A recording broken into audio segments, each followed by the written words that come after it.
Fala aí, pessoal, sejam bem-vindos. Acabou de sair a notícia de que o ministro Fachin anulou todas as condenações do Lula na Lava Jato. E eu vi isso com total perplexidade. Tá? É um absurdo, tá? E eu vou explicar para vocês e vocês vão entender, tá? Para quem ainda não me conhece, me chamo Rafael, sou advogado, um estudioso do ramo jurídico. E antes que eu proceda à leitura da decisão, eu quero fazer uma rápida introdução. A defesa do Lula impetrou um habeas corpus lá no STF pedindo anulação de todos os processos que o Lula detém e que tramitaram lá na 13ª Vara Criminal de Curitiba. À época, eram presididos pelo Sérgio Moro. Tá? Pois bem, primeiro ponto a atacar. Qualquer cidadão pode discutir e não aceitar as decisões judiciais, tá? Seja através de advindos de um juiz de primeira instância ou STF. Pois bem, o HC ele não é um instrumento idôneo para embutir nele um pedido de exceção de incompetência. Tá? Começa daí. O HC serve para livrar alguém que esteja preso de uma forma ilegal ou abusiva. Não é o caso do Lula. E ele também não estava na iminência de ser preso, não tinha nenhum mandado judicial contra ele expedido. Entendeu? Então, esse é o primeiro ponto. Segundo, a exceção de incompetência, previsto lá no artigo 108, salvo engano, do CPP, ele deve ser arguido, manifestado, demonstrado no primeiro momento que a defesa se apresenta, lá na primeira fase do processo, no juízo de primeira instância. Quer dizer, o juiz ele recebe a denúncia do Ministério Público, ele vai ler aquilo, vai ver se há admissibilidade. Em caso positivo, vai abrir a defesa a primeira oportunidade de se manifestar no processo. Né? Vai apresentar uma defesa preliminar. Antigamente chamava-se de defesa prévia. Bom, é neste momento que a exceção de incompetência deve ser arguida, tá? E não em sede recursal ou no STF. Então, passou aí bastante tempo. Houve uma preclusão em tese, nesse caso. Tá?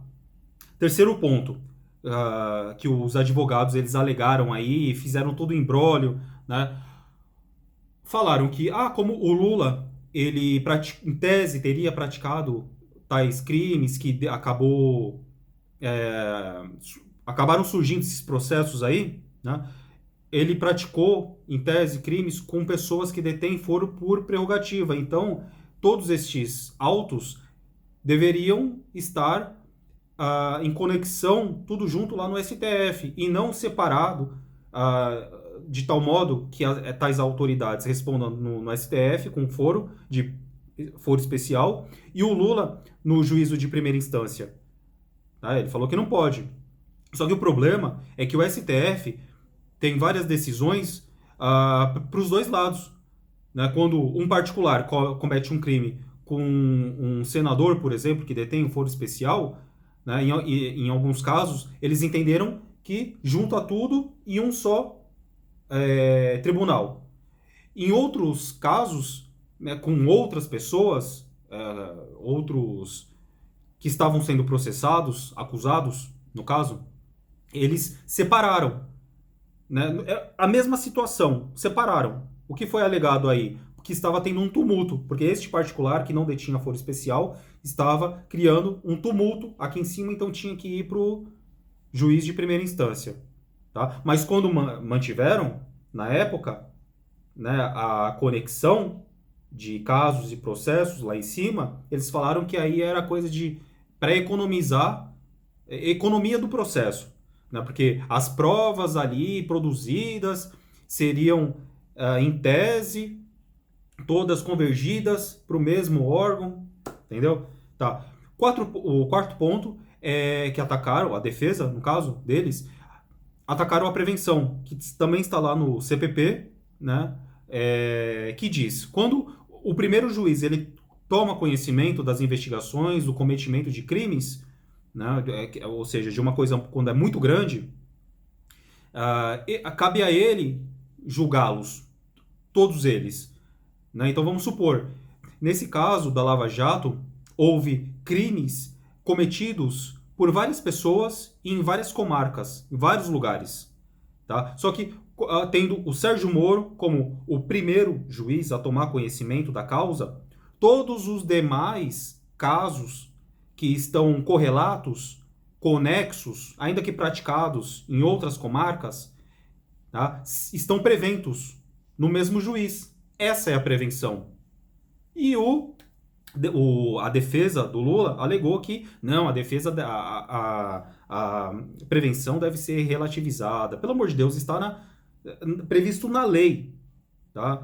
O máximo que poderia ser relativizado aí seria alegar a exceção de incompetência no casos de foro por prerrogativa, que o Lula não tem mais. Tá? À época da condenação do Sérgio Moro, o Lula não detinha mais foro especial. Né?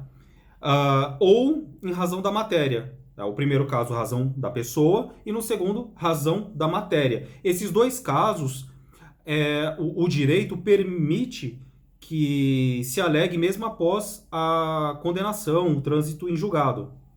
Né?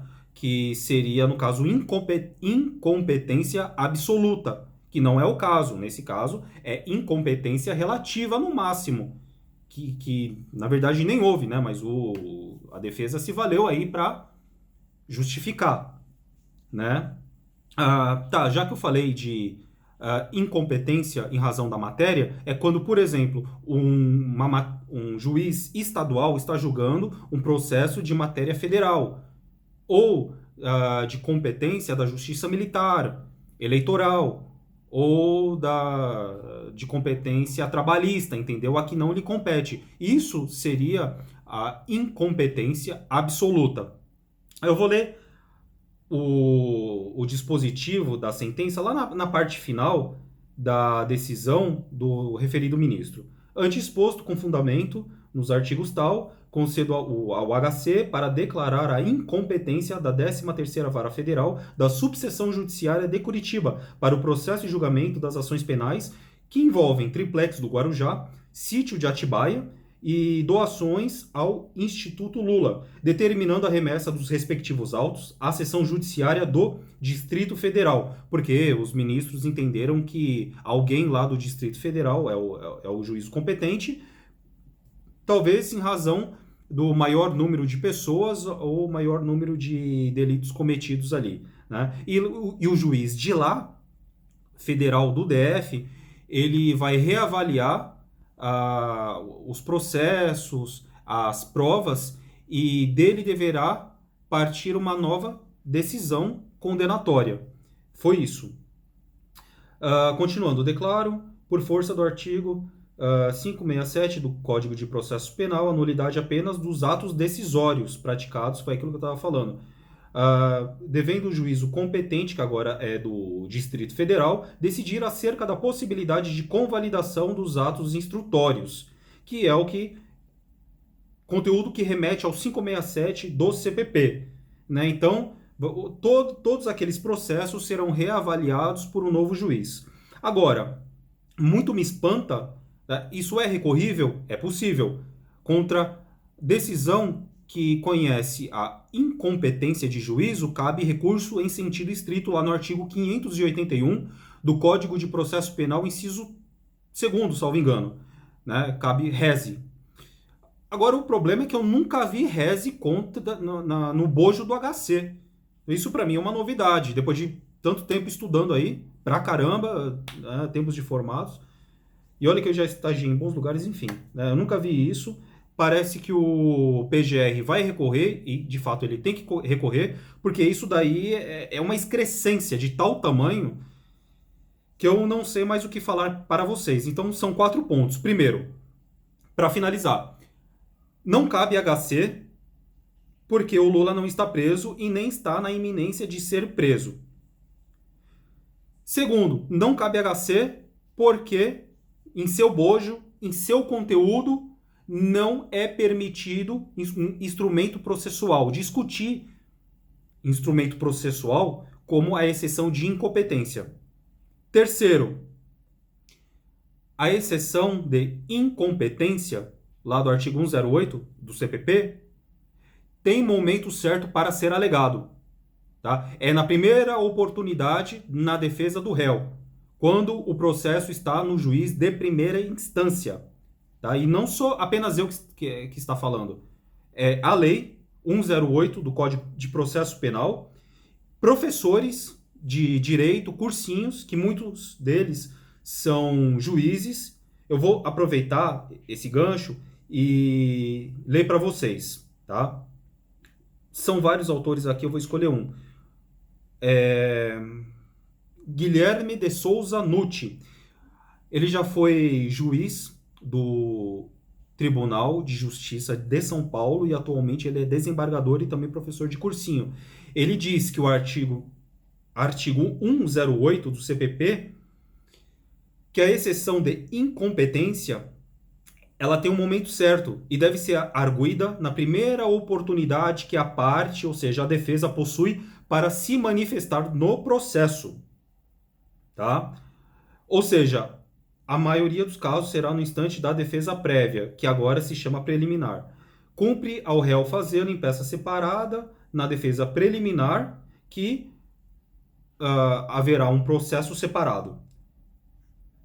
Fala também esse mesmo professor que no caso de competência absoluta em razão da matéria ou da prerrogativa de função, não há preclusão. Foi aquilo que eu falei para vocês. Preclusão é quando você não se manifesta no momento determinado em lei e aquilo preclui, ou seja, não cabe mais alegação e fica do jeito que está. Entendeu? Se estava com o Sérgio Moro, não foi alegado no momento certo, vai continuar com ele. Entendeu? É isso. A não ser em caso de competência absoluta, que foi aquilo que eu já expliquei para vocês. Tá bom? Pessoal, eu só peço para que vocês compartilhem a minha mensagem com mais pessoas, para que o conteúdo tenha mais alcance. Tá? Espero que vocês tenham gostado, tenham entendido da minha explicação. Agradeço a companhia de vocês que ficaram até o final e até mais.